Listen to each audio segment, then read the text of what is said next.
Imagine waking up tomorrow morning at 62 years old. Mm. You're carrying this morbidly obese frame. Right. You are wheezing, literally gasping for air. Yeah. Just from, the mundane act of sitting down in a chair. Just sitting down. Yeah, just sitting. And as you sit there, you genuinely, deeply believe that every single day you open your eyes might actually be your last day on Earth. It's a terrifying place to be. It really is. Yeah. Your body is essentially a prison. I mean, you are falling asleep at the wheel of your car on the way home from work. Oh, wow. Yeah. But now, I want you to imagine fast-forwarding just 6 months. Just a blink of an eye. Okay. That exact same person is 109 pounds lighter. Their feet have actually shrunk, so their old shoes fit again. That's incredible. Right. They're off almost all of their heavy blood pressure medications, and they're walking around with the pristine hormonal profile of a man half his age. I mean, it sounds like an exaggeration, right? Or maybe one of those late-night infomercials that you instinctively know is just marketing fiction. Totally. But it isn't. It is a Right. documented clinical reality. And that is exactly what we are getting into today. So, welcome to the Deep Dive. Glad to be here. Today, we are taking a massive stack of source material like clinical data, blood work logs, personal accounts, all documenting the ultimate health transformation of a man named Stefan. Yeah, guided by Gary Brecka and his clinical team. Exactly. We're going to dissect the absolute biological mechanics of how he pulled off this 109-pound weight loss in just 180 days. Which is just staggering when you break down the timeline. It really is. But more importantly, we are exploring a radical paradigm shift in how we approach the human body. The core premise we're unpacking today is this. You do not lose weight to get healthy. Right. You get healthy to lose weight. Yes, that is the entire key to this. Okay, let's unpack this. Because to truly understand the height of the mountaintop Stefan reached, we have to look down into the valley of where he started. And his baseline reality was, frankly, terrifying. Terrifying is the right word. I mean, when Stefan first initiated this process in June, he was 62 years old and weighed 345 pounds. Man, that is a massive load on the frame. It is. But it wasn't just the sheer mechanical weight on his joints. It was the catastrophic state of his cellular and chemical health. Right, the internal stuff. Exactly. Let's look at the blood work. His triglycerides, the blood fats, were over 400. Over 400. Over 400. And to put that in perspective for you, anything over 150 is typically flagged by a doctor as high. Wow. So over 400 means your blood is effectively turning into sludge.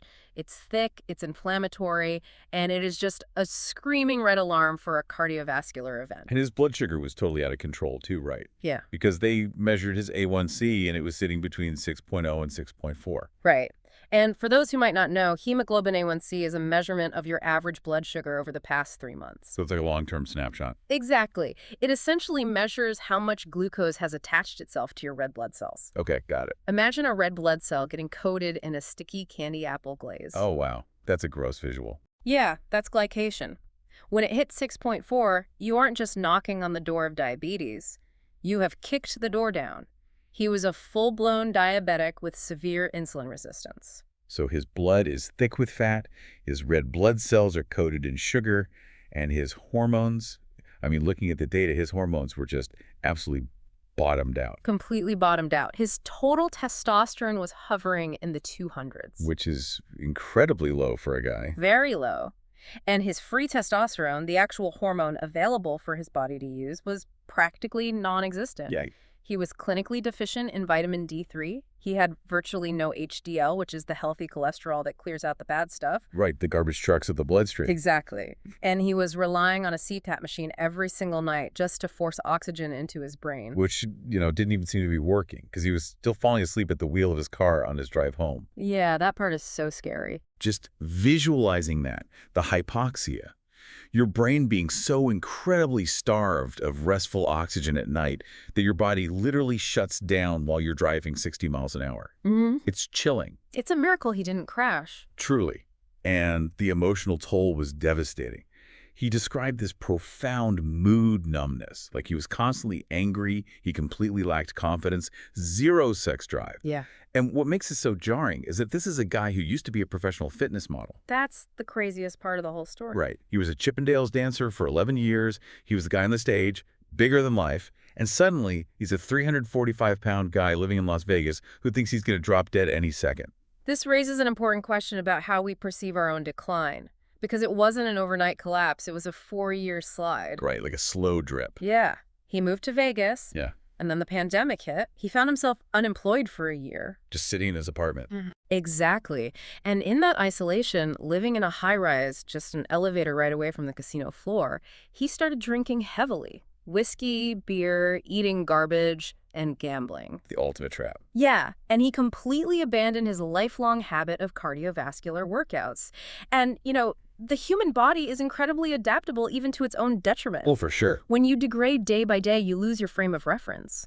The material notes this brilliant concept from his clinical team that most people walk around at only 55 or 60% of their true state of normal. Wow, 55%. Right, but they have absolutely no idea how bad they feel until they actually fix it and feel good again. That 55% number is so provocative.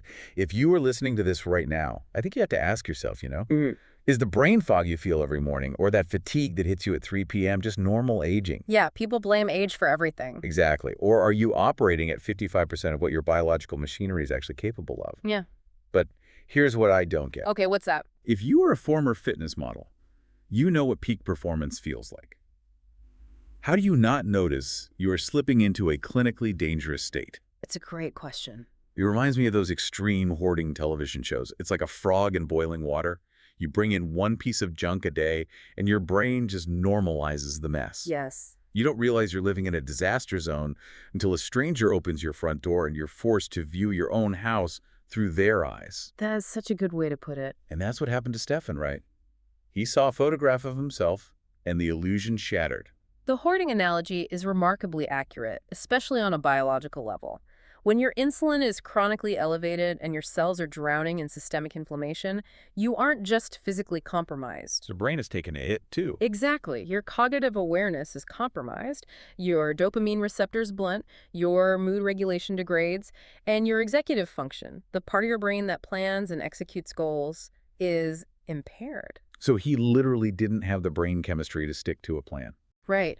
Stefan noted that he would try to start a diet on a Monday, and by Tuesday or Wednesday, he was off it completely. Standard diet cycle for so many people. Yeah. And the traditional fitness industry would call him lazy. They'd say he lacked willpower. But the clinical data shows us a completely different reality. His biology was actively overriding his psychology. Which brings us to a massive pivot point in this journey.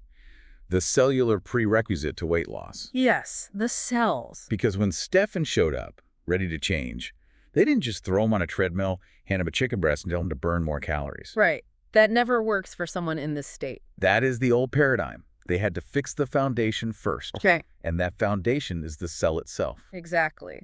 The core philosophy here is that if you have severe cellular inflammation, as Stefan did, the literal membrane of your cells becomes rigid. Like a hard shell. Yeah, the lipid bilayer, the outer shell of the cell hardens. When there is inflammation around the cells, the essential nutrients, the vitamins, the oxygen can't get in, and the toxic metabolic waste can't get out. It's like trying to remodel a kitchen while the house is actively on fire. Perfect analogy. Right. You can bring in all the shiny new appliances, the healthy broccoli, the expensive supplements, the gym membership. But if the house is burning with cellular inflammation, nothing is going to fit right. Nothing gets absorbed. The good nutrients just bounce off that rigid cell wall, and the toxic byproducts are trapped inside. So you stay exhausted, you stay starving, and your body clings to fat, regardless of how much you restrict your calories. And that metabolic gridlock prevents a crucial biological process called autophagy. Autophagy, okay. Autophagy comes from Greek, meaning self-eating. It is basically the body's internal recycling program. Oh, nice. Yeah.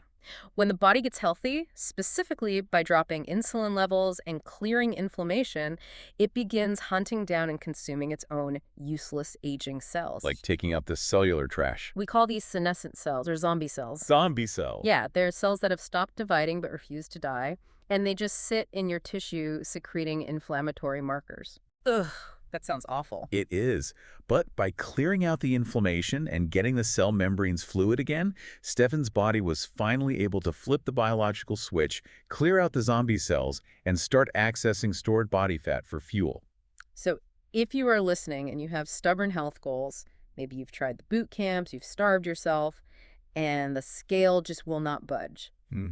Could hidden cellular inflammation be your roadblock? It's very likely. Right. Are your cells stuck in that rigid state where the bad stuff is trapped inside?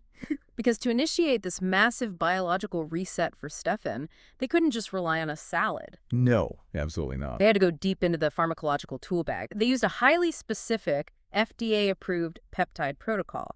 And here's where it gets really interesting. Oh yeah, this is the big stuff. Because the weight loss drugs we hear about all the time have a very dark side. You do. Stefan was prescribed a medication called tirzepatide. Now, the clinical team chose this specifically over semaglutide. Which is Ozempic or Wegovy, right? Exactly. Why? Because in clinical trials, tirzepatide performs significantly better for both weight loss and for insulin control. And the specific reason is that it's a dual-action agonist. Okay, time out.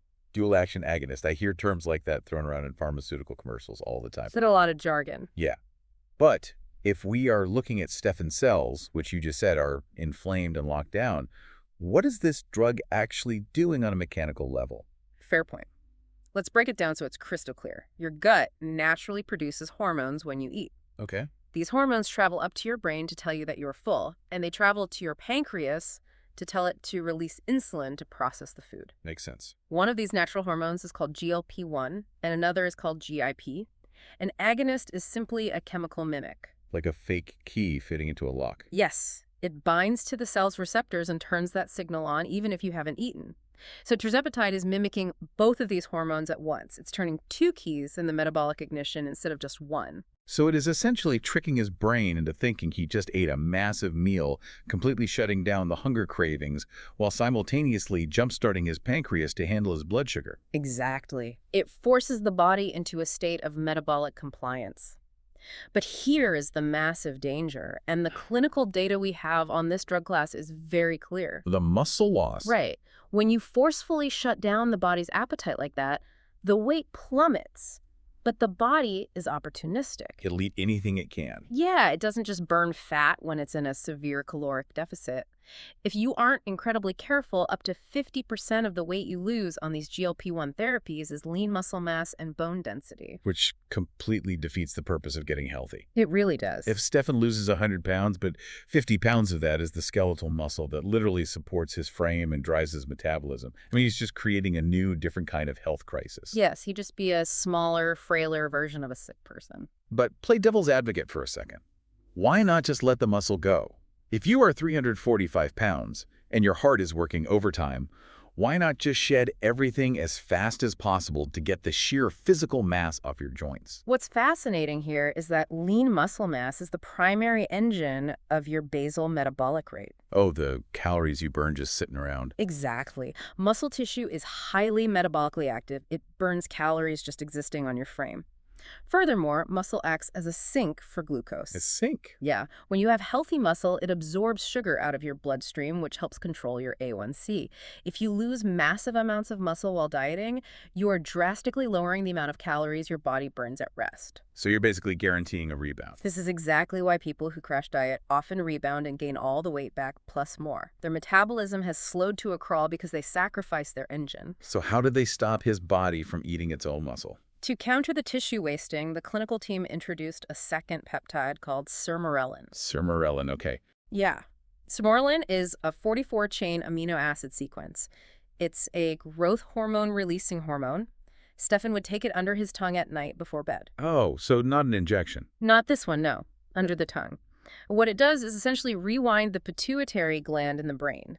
It signals the pituitary to naturally secrete more of your own human growth hormone, bringing it back up to a more youthful level. It's like waking up the factory manager and telling him to put the assembly line back into production. Exactly. And the thermodynamic results of combining the tirzepatide with the sermorelin are staggering. By the 6-month mark, down 109 pounds total, Stefan noted that he actually had bigger arms. Which is unheard of on just a standard diet. Right, because he was working out and supplying his body with this growth hormone signal.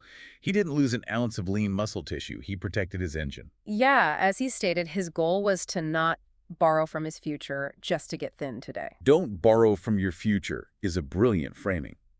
But peptides alone are not a panacea, especially when a biological system has been battered by 4 years of whiskey, beer, and a sedentary casino lifestyle. No, peptides alone aren't enough. They had to comprehensively rebuild his hormonal profile and fix deep nutritional deficiencies. Right. They had to hack the chemical dashboard of his body.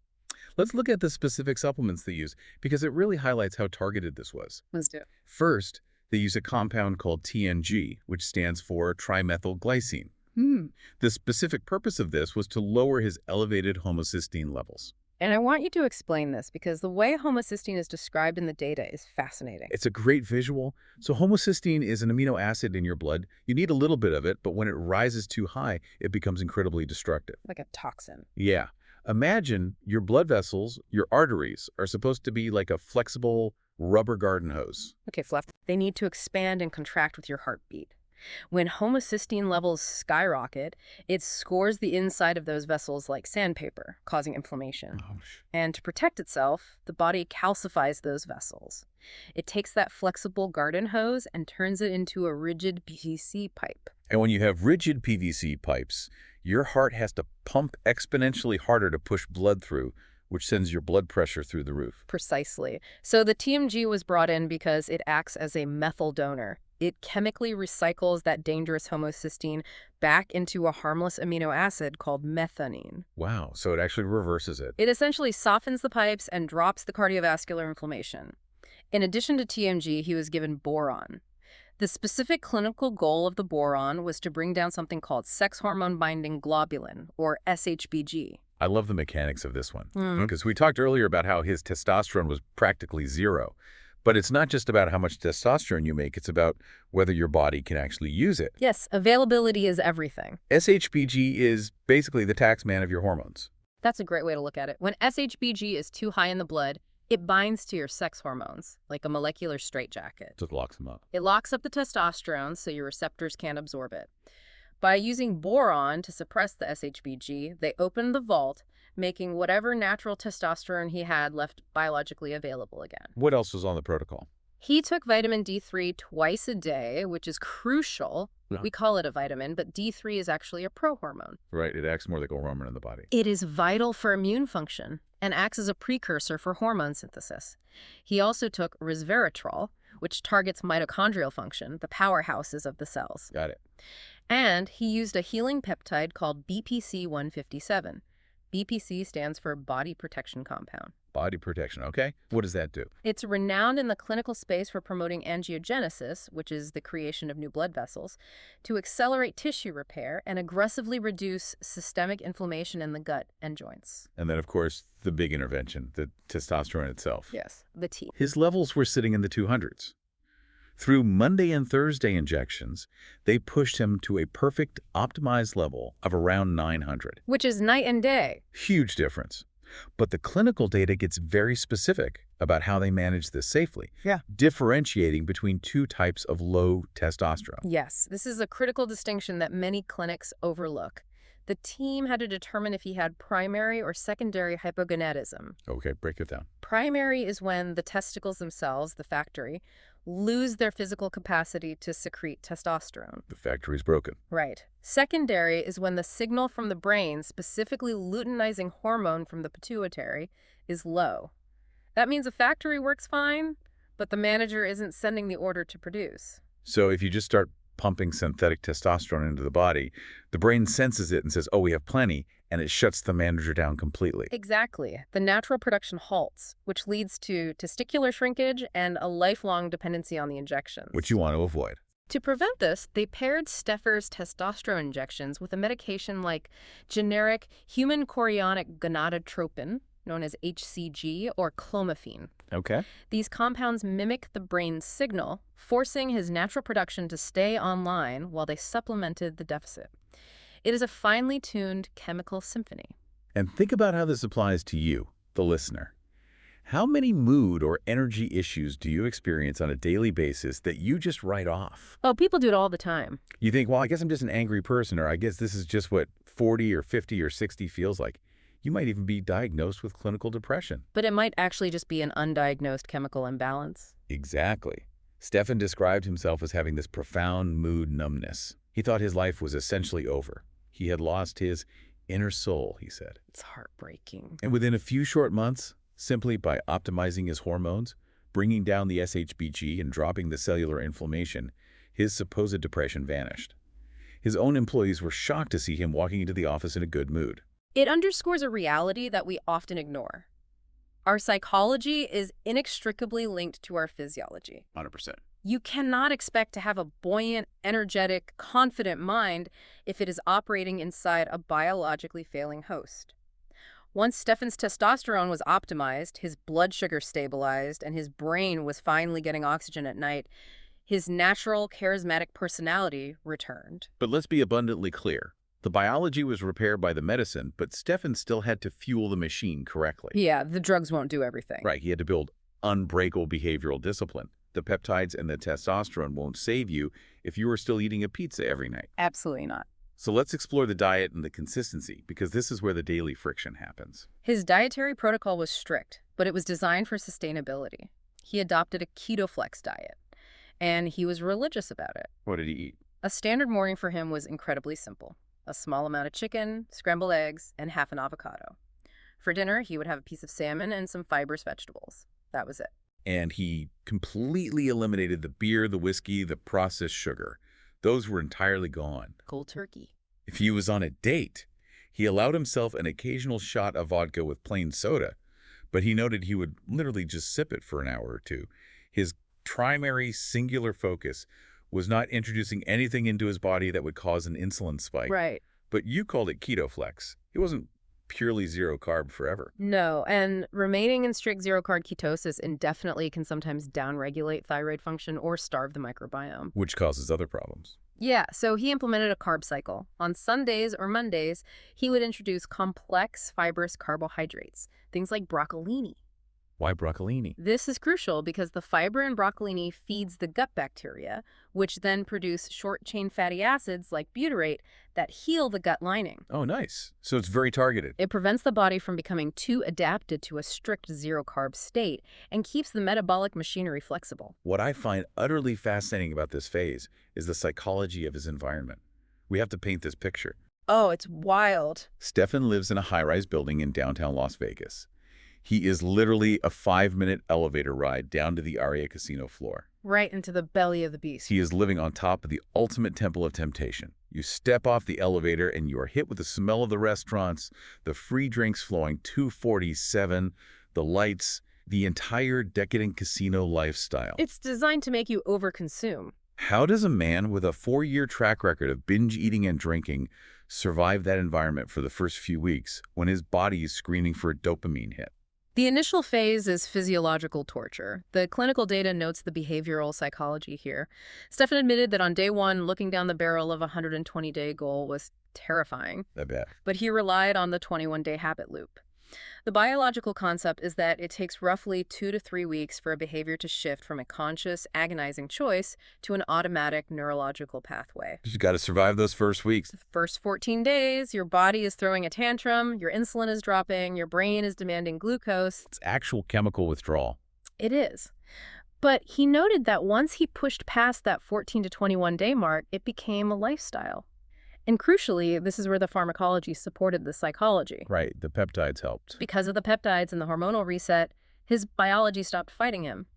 The intense, visceral cravings for sugar and alcohol subsided because his blood sugar was perfectly steady and his cells were finally deeply nourished. Makes total sense. Willpower is finite. Eventually, it runs out. But biological alignment is sustainable. He also gamified the journey, which I think is a brilliant tactic. He wasn't just standing naked on a bathroom scale every morning praying the pounds would magically disappear. No, the scale can be toxic. He and the clinical team focused heavily on his internal blood work metrics. They targeted pushing his A1C down, and he successfully dropped it from that diabetic 6.4 range down to a pristine 4.8. That's a massive drop. Right. He watched his fasting glucose plummet from 98 down to 71. Is tracking internal blood work metrics actually a better psychological motivator than just looking at the scale? For almost everyone, yes. The scale is a liar. A liar. It fluctuates based on water retention, systemic inflammation, glycogen storage, and muscle growth. It can be incredibly discouraging to do everything right for 7 days, eat perfectly, train hard, and see the scale go up 2 pounds simply because you had a slightly salty meal or your muscles are inflamed from a workout. Oh, I've been there. It's so frustrating. But blood markers like A1C, triglycerides, and fasting glucose are objective data points of cellular truth. You can't fake blood work. Exactly. Gamifying those numbers turns weight loss into a controlled science experiment rather than a subjective emotional roller coaster. When Stefan saw his A1C drop to 4.8, he called it his biggest accomplishment. Wow. It shifted his entire mindset from the vanity of, I am trying to lose weight, to the vitality of, I am trying to stop dying. Okay, let's pivot to a really fascinating and honestly slightly controversial part of this deep dive. Biohacking. The biohacking. Because diet and medicine set the stage, but Stefan actively accelerated his cellular repair using environmental therapies. He went all in and bought what amounts to an $18,000 home health setup for his high-rise.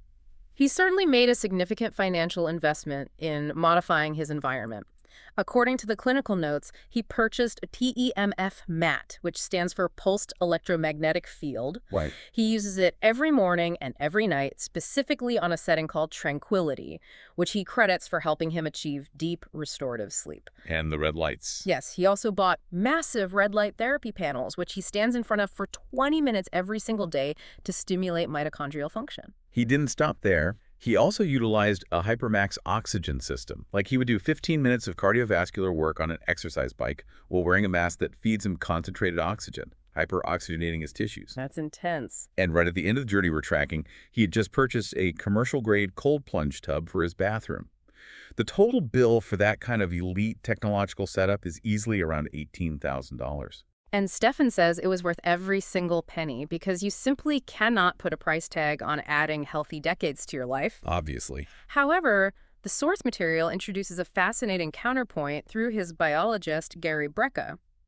Brecka is adamant that you do not need to spend tens of thousands of dollars to get these exact same cellular benefits. Yes. The debate between the $18,000 elite setup and the totally free setup, this is vital for you listening because it is so incredibly easy to look at wealthy biohackers online and think, well, of course they're healthy. They can buy their way out of aging. Right. I don't have 20 grand, so I'm stuck. Exactly. But I have to push back here. Come on. Are we really saying that doing things for free in your backyard equates to a $5,000 PEMF mat? What is the actual science there? If we connect this to the bigger picture, you have to understand what these machines are actually doing. All of these expensive high-tech machines are ultimately just attempting to artificially mimic the natural ancestral human environment that our modern indoor technology-heavy lives have stripped away from us. So they're just fancy nature simulators. They are simulating nature. Okay, let's break that down piece by piece and test that theory. Start with the PEMF mat, the $5,000 mat that mimics magnetic currents to calm the nervous system. How do I get that for free? The PEMF mat uses a low-gas electrical current to mimic the natural magnetic frequency of the Earth. Brecka points out that this exact magnetic resonance is available to us every single day for free. Just by going outside. You can simply take off your rubber-soled shoes, go outside, and practice earthing or grounding. I've heard of that. When you allow your bare feet to make direct physical contact with the surface of the earth, dirt, grass, sand, you literally discharge the built-up positive charge and free radicals caused by Wi-Fi, cell phones, and artificial lighting. And you just absorb it from the ground. And you absorb the Earth's natural electrons. It creates the exact same cellular calming effect as the expensive mat. Okay, I buy the physics of electron transfer. What about the red light therapy panels, the mass arrays of LED lights? Again, nature provides this. You can get the exact same mitochondrial stimulation by getting outside for the first 45 minutes of natural morning light. Just sunlight. Right. During that specific window, just after sunrise, the angle of the sun means there are virtually no harmful UVA or UVB rays. Instead, you get a massive dose of natural red and near-infrared light. That's amazing. Exposing your skin and your eyes to this natural first light sets your circadian rhythm, suppresses melatonin so you wake up, and provides natural photobiomodulation. And the hypermax oxygen system, the mask you wear while sprinting on a bike. You can achieve a profound hyperoxygenation of your tissues simply by learning and practicing dedicated breathwork techniques. Like Wim Hof. Like Wim Hof breathing or box breathing, pushing maximum oxygen into the lower lobes of your lungs. And finally, the expensive commercial cold plunge tub. Turn the handle on your shower all the way to cold for 3 minutes. A cold shower will initiate a remarkably similar physiological shock. 3 minutes is tough, though. It is, but it triggers vasoconstriction. Driving blood to your core to protect your organs forces a massive release of norepinephrine to wake up the brain and aggressively reduces systemic inflammation. So what does this all mean? It means that profound, life-altering health is not strictly gated behind a luxury paywall. Not at all. Yes, if you live in a high-rise in Vegas like Stefan, and you have the disposable income, the machines offer incredible convenience. Sure, you don't have to go outside. But the raw materials, magnetism, light, oxygen, cold nature, provides the exact same tools if you just know how to interact with them. Precisely. It is about consistent exposure to the right environmental inputs. Whether you get those inputs from an $18,000 suite of machines in a penthouse, or from a morning walk barefoot in the dewy grass while doing deep breath work, the cellular response is exactly the same. Which brings us to the ultimate payoff. The culmination of the GLP-1 peptides, the hormone optimization, the rigid keto flex diet, and the environmental biohacking. Let's look at the timeline of this transformation because it moves at absolute lightning speed. It really does. The initial checkpoint in the clinical data is at just 62 days. 2 months. Yeah. At that point, Stefan had already lost 59 pounds. Wow. That is almost a pound a day of pure fat loss. His clinical markers had plummeted out of the danger zones. But the ultimate reveal comes at the 6-month mark, approximately 23 weeks. Down 109 pounds.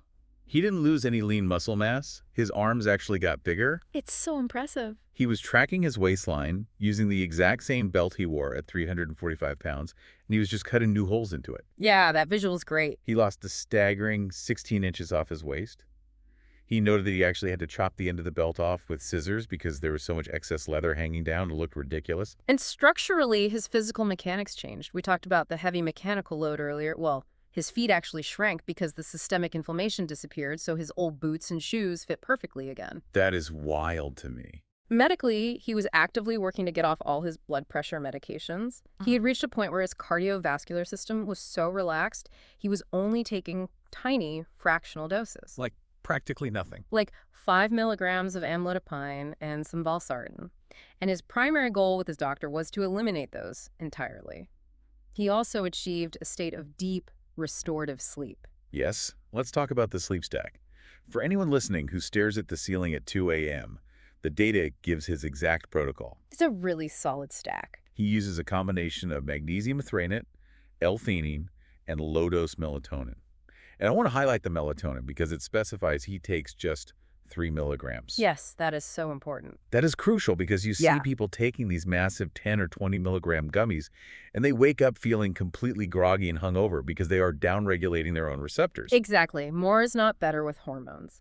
And the material notes that if someone doesn't tolerate melatonin well, they can just rely on the magnesium threonate and L-theanine. What makes that specific magnesium so special? Magnesium threonate is special because it is one of the only forms of magnesium that actually crosses the blood-brain barrier to calm the central nervous system directly. Oh, that makes sense. While L-theanine promotes alpha brainwaves, which induce relaxation. But the numbers, the inches lost, the perfect sleep architecture, that's all just the clinical, scientific side. The true gravity of this result is the emotional payoff. It's the difference between merely existing and actually living. Yeah. At his heaviest, Stefan was falling asleep at the wheel, risking his life and others. He would spend hours in bed every morning just trying to mentally convince himself to throw his legs over the edge of the mattress. He was trapped. He was numb. He was angry. Fast forward 6 months, his body naturally wakes him up at 5:30 in the morning without an alarm. That's the dream. He isn't sore. Mhm. His joints don't ache. He doesn't feel like he got hit by a truck. He has a newfound aggressive passion to get his day started, put on his new gym clothes, and go push himself in a workout. His confidence returned, too. He noted that he was looking people in the eye again in business meetings, commanding the room. Getting his old self back. His dating life returned. He was no longer making internal excuses for how he looked or felt. He describes the entire result in a single word. Priceless. Priceless. And when I look at the entirety of this journey, what I marvel at the most is the timeline.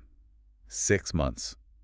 In the grand scheme of a 62-year life, 6 months is an absolute blink of an eye. It goes by so fast. And I want to say this directly to you listening.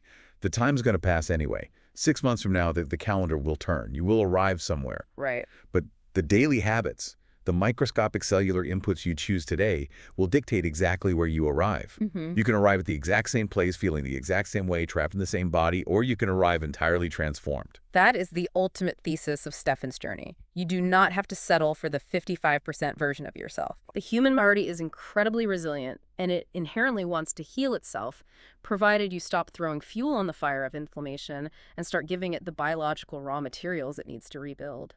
So as we wrap up this deep dive, let's distill the core actionable takeaways. Number 1, focus on cellular health first. Yes, heal the cells. Before you worry about the vanity of the scale, worry about opening up the cell membranes by dropping inflammation.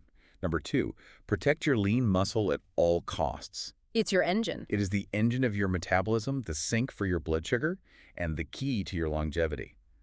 Number 3, utilize data to gamify your progress. Track your A1C, your triglycerides, your fasting glucose. Take the emotion out of it. Make it a clinical science experiment so biology overrides emotion. And number 4, remember that profound biological reinvention can happen in just 180 days. It is a phenomenal blueprint. It requires absolute discipline, yes. It requires consistency. For sure. But as we've seen, once you push through that painful 21-day habit loop and your cellular biology resets, the brutal cravings disappear, the natural energy returns, and biological momentum takes over. Which leaves us with one final provocative thought. We learned that Stefan's ultimate shift, the philosophical moment everything changed for him, was when he stopped trying to lose weight and simply tried to stop dying. It was a shift from vanity to vitality. So I ask you, if you stripped away the mirror, if you threw the bathroom scale in the trash, what is the one internal health metric that is quietly controlling your mood, your energy, and your future right now? Is it your blood sugar spiking after every meal? Is it your sleep architecture? Is it a lack of oxygen to your brain? And what would happen if you decided to step outside tomorrow morning, take off your shoes, breathe the cold air, and start fixing it for free? That's the real question. Thank you for joining us on this deep dive. Keep questioning, keep learning, and keep exploring your own incredible potential.